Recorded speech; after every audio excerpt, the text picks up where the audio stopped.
Ladies and gentlemen, welcome to the Monday Night Live show. We have so many things we have to cover today. Stick around, because this is going to be a joyride. Lots of updates about Keto Geek, lots of product updates, lots of updates about the things we think about, lots of science actually ahead as well. So stick around, because it's going to be a lot of fun. We have some cool people joining us on Instagram. If you have any questions, please throw them into the comments or in the chat box. We will answer them. You will get an honest, real answer to your questions. We don't BS around. You guys are important to us. Life is important to us. We mean what we do. So before we go into anything further, my name is Fahad, and My name is Corey. Corey, what do you do? I do production over here at Keto Geek. And a couple other things too. He does a lot of things. Some secret things. Yeah, we wear a lot of hats, and I am the founder of Keto Geek as well. I pretend to do things, but occasionally I'll do a couple of things here and there. So lots of fun stuff, boys and girls. Lots of things have been going on. So let's start off with some of the news that we have to offer here. One of the main things that you guys can look forward to is the return of our Keto Geek podcast, which will be out in December. Kevin Bates is going to be our first guest. Very controversial. And if you guys have seen him on Twitter, he creates a storm. He's a really cool dude. I really look forward to him, talking with him. And we have a few more other guests lined up for our Keto Geek podcast as well. You can subscribe to iTunes or go to our website when the podcast will be out. Another really important thing I wanted to talk about is our Keto Geek membership, which is going to be up pretty soon. Really cool stuff coming up. So if you are tired of all the nutrition BS, you're tired of what's going on, the high carb, low carb, any other diets you got? Vegan. What's the other one? Sun gazing. Breatharians, Yes. fruitarians, culinarians, Culinarians. historians. I might be one of those. Okay, pescatarians. Is that a diet, or I just made the word up? That's a diet. Okay, all of these diets are these teans and carnivorians as well, by the way. If you want to just simplify things, because we are kind of done. We're done fighting diet wars. I'm done. I want to walk out. We are trying to transcend beyond the diets. So experience tranquility. We have our longtime follower, Delane, joining us. Delane, could you please let us know how life is doing for you while we continue to ramble on about so many different things that we have to talk about? We haven't heard from you in forever. Yes. So yes, the Keto Geek membership will be a subscription-based program. We will have a lot of plans, guides, and some really cool stuff. A lot of cutting-edge research. Like, for example, one of the concepts, just a teaser. We're not going to give it all away here. Watch out for the membership. One of the really cool concepts we're going to talk about is, okay, a lot of people talk about macros and micros, right? We have a third component to food that we're adding and sort of segregating. Would you like to tell people what it's called? Peripheral components. Is it? I thought it was Darth Vader. Peripheral components. Peripheral components. The man said it.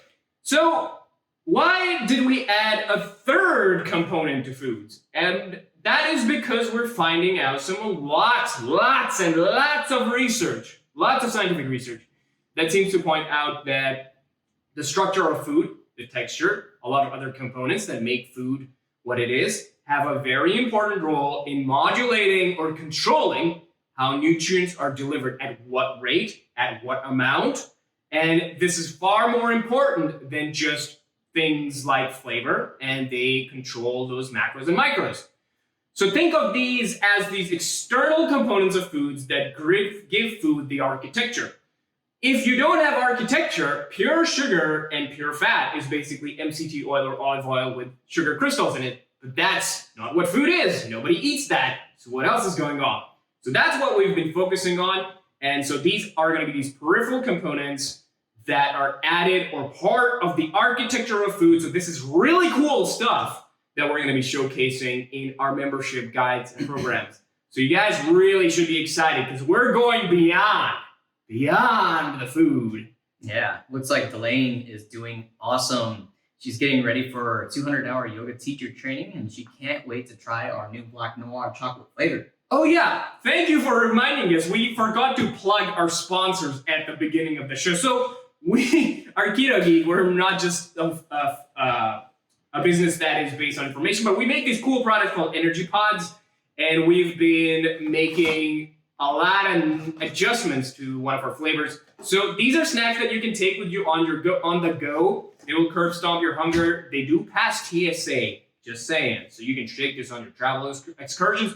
They taste flippin' amazing. The texture is modified as well. It's everything that you see in this product has been researched. We've spent countless hours doing a lot of homework on this, a lot of PubMed, a lot of discussion with the top scientists. Yeah, and it's truly delicious. Truly good. And it is guilt-free.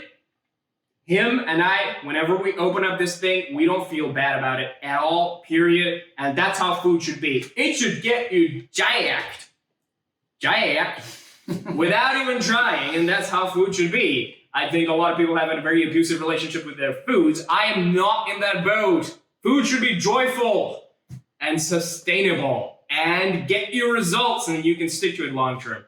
So I've gotten into a lot of arguments about this, and I think people are wrong about that. I just want to show our guests. Oh yeah. So the new chocolate that we changed in the Chocolate Fudge Energy Pod, which you can buy on Amazon or go to ketogeek.com. So we replaced the brown chocolate. We continue to upgrade the product. So we replaced the brown chocolate with the Black Noir chocolate, which is flippin' amazing. It's a lot more fudgier. It's a lot more richer. It's a lot more milder. It is less tangy. It perfectly matches the winter weather. And from the earlier reviews that we've gotten from our customers and the people who've tried the product, they seem to flippin' love it. So I personally dip salted, extremely dark chocolate in there and consume it alongside a steak or a source of protein. Actually, I moved away from steak. I consume a lot of processed meats these days. What about you? Mixture of the both. Yeah. I think we've both made life and food so easy that I feel like I'm this obnoxious dude who's looking at everybody like they're peasants. They don't have any clue what they're doing, and they're wasting their life away. Now, this sounds like an extreme narcissistic case, but seriously, guys, you really do have an option in improving your diet. You don't have to stick to dogma. Simplify your life. Make food work for you, not the other way around. That's how you win life. That's how you create a sustainable life. We have abysmal rates from all sorts of medical and clinical interventions that have long-term failure to show for what kind of diet they have. So you gotta move forward. You gotta create opportunities. You gotta adapt. If it's not gonna be rewarding, you ain't gonna stick to it. You're gonna fail. Anyway, we've got a lot of other stuff to cover up. We've kind of started to distance a little bit away from keto and low carb. We haven't publicly talked about it, but as you can tell, that if we are to transcend beyond just keto and low carb, we have to talk beyond just keto and low carb. And recently there was a rodent study that came out, by the way, Corey's, that was about the carbohydrate insulin hypothesis. And though it was in rodents, it was very indicative that carbohydrates are not exactly the main driver. And it also depends on the kind of carbohydrates that you're consuming. So it was an interesting, I think we linked it in the Instagram story as well, and you can probably find it on Twitter. But generally speaking, carbs, in fact, I could make the argument that any food that you consume, the form and the structure is way more relevant than the macronutrient composition, because that's what dictates whether you're going to feel full or not. Because we've seen anecdotes, we've seen studies in which a lot of high carb foods and interventions seem to work. Now, this might not be the case for somebody who's a diabetic. That's not something we deal with. We're still working on finding some experts who can help us navigate these waters in a very controlled environment. That will probably be part of the Keto Geek membership program as well. By the way, new people, questions. I want questions, and I will give you guys answers, and Corey will as well. You got anything to add here? Nope. Let's plug along. Let's plug along. What else can we talk about? We got a list of stuff open in front of us. So, one of the main things let's get to the meaty part of the show. And we've talked about this quite often. People are pretty bad at taking responsibility for their actions. Now, this is going to come off as hello. It might come off as a bit of a scolding, evil dad sort of attitude towards you guys, but the reality is, guys and gals, I recently had an exchange with United Airlines on Twitter. And the thing is, wherever you go, you have choices in the kind of foods that you eat. You can make a healthy choices wherever you go. Whether you're in an airplane, whether you're at a restaurant, whether you're in Zambia, whether you're in the top of the Great Wall of China. But people don't make those choices. The problem isn't that there's not a lot of healthy foods. The problem is people don't make smart choices. And it's not just one bad choice. It's usually a series of extremely terrible choices. Betty's birthday is awful. Okay, if it was just a birthday, we would have been fine. But no, there's donuts at work. There's soda right next to your lunch. So it's a consecutive barrage of extremely terrible foods that people are consuming, which leads to diabetes and a lot of these chronic conditions. And a lot of people have brought this very interesting concept. Oh, let us try to leverage protein. Oh, protein is the savior of mankind.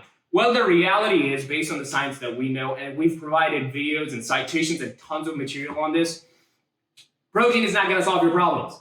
In fact, I've recently started reading this one paper about glucagon and glucagon resistance, which is really interesting as well. Okay, so carbs raise sugars, right? They raise insulin. But when you combine sugar with protein or sugar with fat, for example, there's an even higher insulin spike. So generally speaking, in very simple terms, protein and fat raise something called glucagon. So there might be something that we don't know. The paper that I'm reading is very complex, a lot of biochemistry involved. But once we get more information on it, I'm just a little skeptical of throwing protein, chugging protein in plentiful inside your body. We got a comment there.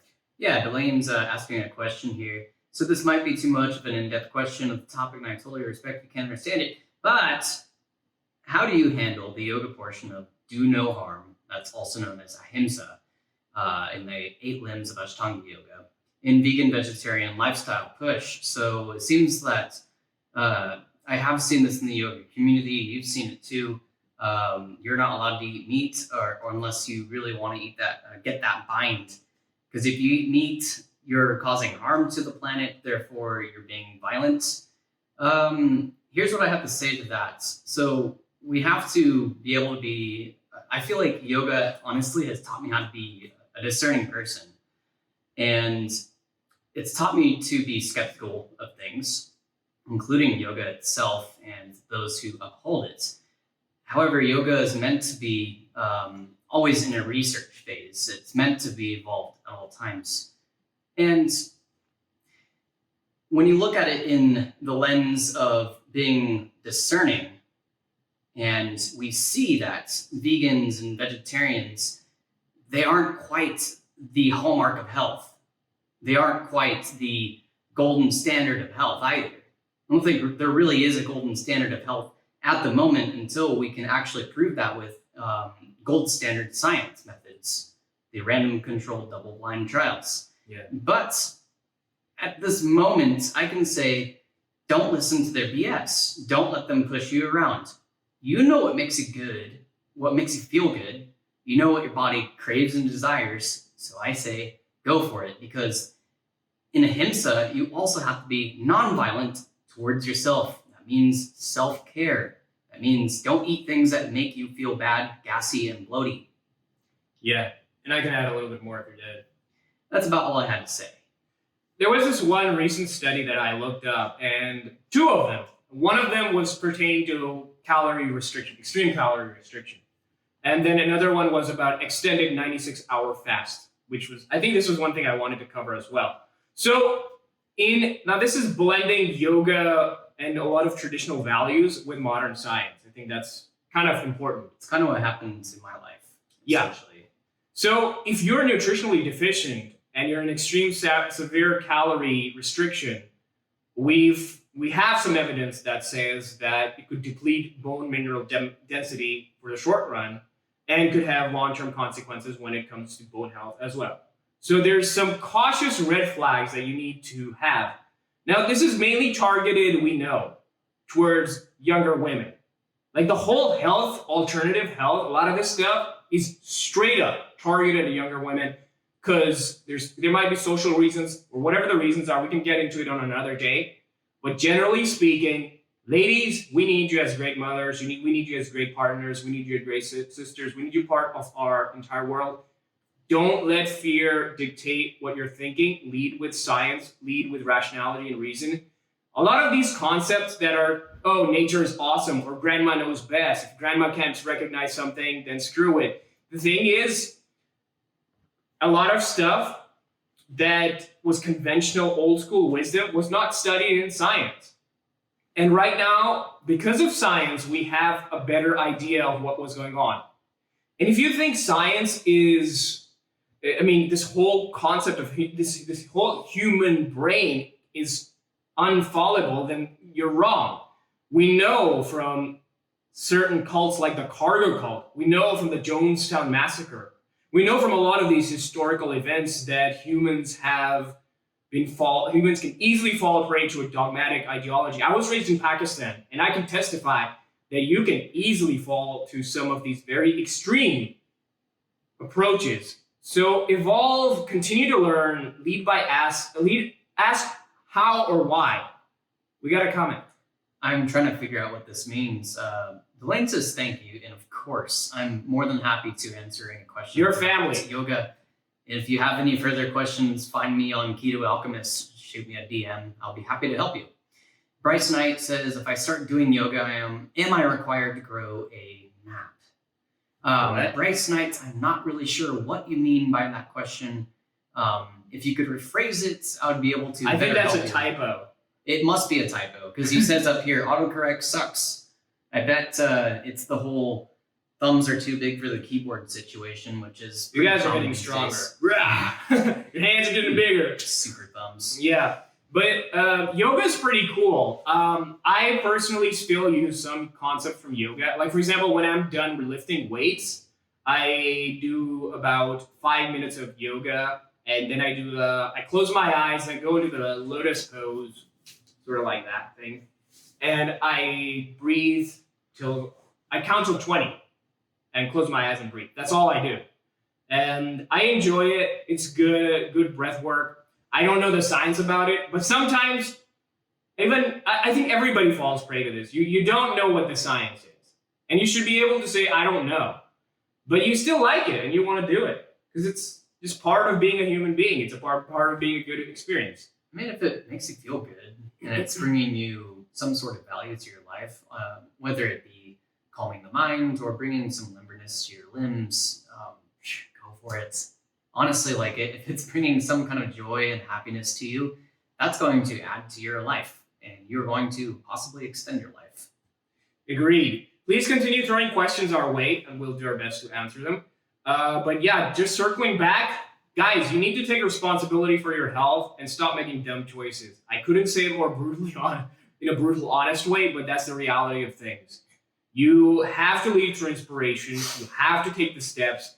That's why we're working very hard on our Keto Geek membership program as well at the same time, because we want to arm you with tools mentally and physically so you can go out there and challenge them. And one of the cool things that we might add to the Keto Geek membership, which is going to be awesome, is like this weekly/daily challenge where, for example, a 24-hour 2 push-up challenge or 10 push-up challenge, depending on your skill level.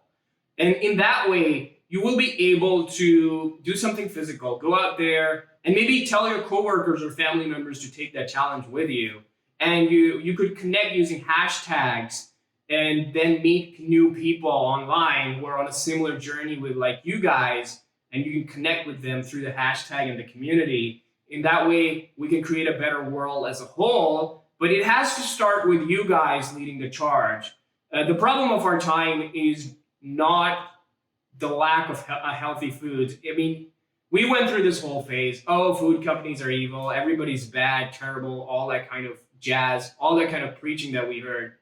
But you got to hit pause button and then develop. You've got to build back. You got to improve things. We've done a lot of bad things as humanity, but through science, through reasoning, through dreaming big, we can create a positive world. So you guys, if you support us, when we come out with our membership, please join us. We want you. We really do. And our energy pods are an experiment as well in good, healthy quality nutrients and good food. So we want to save your time. Your life is short. Make the most out of it. It ain't gonna come back. We got a big universe out there. We need to start exploring that. It's not gonna happen by itself, especially when we're fighting all these diet wars. And it sounds cliche, but I mean, we've been through this phase. Like for 2-3 years, we've looked at, low carb, keto, vegan, all these diets. There's anecdotes on every diet that I'm becoming the best human being ever because of diet X, Y, Z. What we're trying to do is find recurring theme. You have something to add? The recurring theme just seems to be food structure. Food structure is a pivotal part. I think that's the one that binds macros, micros, nutrients, and creates food. And there's so much beautiful science about all of this stuff. And hopefully, once Keto Geek flourishes and our next generation can take the helm and create better foods of the tomorrow, and I look forward to that. I look forward to that moment where, we moved beyond our differences. We moved beyond all of these negativities, and we created better science. And that's what I want to see. One day we'll be walking on top of Saturn like Dr. Manhattan from Watchmen. Good show, by the way. And by the way, nerdy stuff alert. I heard Half-Life is coming out. Half-Life, Alex. Yeah, Half-Life. Anyway, let's get back to food, health, and nutrition. So let's go back and see what else we can talk about. Basically, we've covered a huge chunk. Do you see anything else over there? We talked about I see glucagon. at least 3-4 of them. Yeah. That we could talk about on another day. Okay. I feel like we're getting good engagement though. Yeah, you guys brought in questions. And if you are on YouTube or if you're on Facebook or on Instagram, join us next week as well. And bring questions. This is about you guys. We are taking our time out so we can engage with you people because you're all awesome human beings. Everything we do is for you guys. And we're all a big family here. So we can't do this without you. And we want to empower you to the best of our abilities.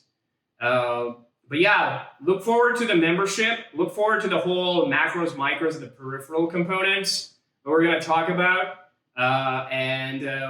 We got a lot of cool stuff coming up. Like I said, the podcast is also coming back with some really cool guests.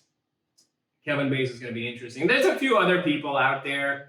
I'm not going to name drop anymore because A, I suck with names, and B, I don't want to give it away. But one of the things that you'll notice in the future episodes, podcast episodes, is that they're not really keto per se. They're more about the history of food, history of flavors, history of some of the other things, how endurance athletes perform, how you can supercharge your performance. And these are disregarding any sort of diet, to be honest. Yeah, and speaking of which, just the whole, not really pertaining strictly to keto, we've been talking, Fahad and I, about rebranding Keto Geek. Yeah, we touched a little bit at the start of this live stream, not podcast. Still using the whole podcast thing. We talked about this earlier as well, but yeah. What do you guys think? Which should we rename our business to? What do you think? Leave it in the hands of the internet to give us the leave us. It's interesting because remember that one time we've actually gotten some great ideas. Yeah, we did. What was it? Butter emulsification for the internet? Decadent. We've got some amazing ideas from you people, and it got us through. So tell us what we should call Keto Geek instead of Keto Geek. We have some ideas, but there's a high chance we might move to a different name. So this is gonna get crazy. Like people are gonna start talking about, oh, Keto Geek started to change their name. They're no longer Keto Geek. So it'll be interesting. Well, it's kind of like our friend Rob Wolf moving away from the Paleosphere. Yeah, what's up, Rob? Where's he going? Rob's moved away from the whole Paleo Solution podcast. He's now, what is it, Rebellion Health? Health Rebellion, I believe. Something- Rebellion. Yeah, something like that. So we shall be moving and transcending away as well. But leave your suggestion in the comments. I want to hear something really constructive and fun names. How would you describe us? That sounds good. All right. How much time do we have? I think we've practically killed everything. Yeah, we got 4 minutes on the clock. It looks All right. Yeah, but as a final note, Delane, you're doing fantastic. It's good to hear from you and everybody else who's been on our Instagram live stream and anybody who's also on Facebook and YouTube. Guys, YouTube people, leave comments. Smash that like, share, subscribe button and that bell, whatever that bell is. I don't even know much about the whole YouTube thing. Everybody's talking about smash that bell. Go smash that bell. It must be something. Yeah, whatever it is. Slap it. Smash it. Break that bell. I think it does good things. It does good things. It brings us closer to the doomsday. Never mind, I'm having the Watchmen reference again. We want some likes, like Norman Reedus and Death Stranding. That dude gets lots of likes. Yeah. I want to get some likes. I see views. I don't see likes. What's up with that? I don't see shares, yo. Share our content. What? And also, do everything with Keto Geek. Anytime you see Keto Geek, like, share, subscribe, review, whatever. Yeah, if you think Go crazy. If you think we're adding value to this planet, please like, share. If you want to see more of this content, keep engaging us, and we'll be here. And this is all about you guys. So, ladies and gentlemen, we had a fun time talking about so many different things. You guys rock. Till next time, we shall meet. Thank you so much. Peace.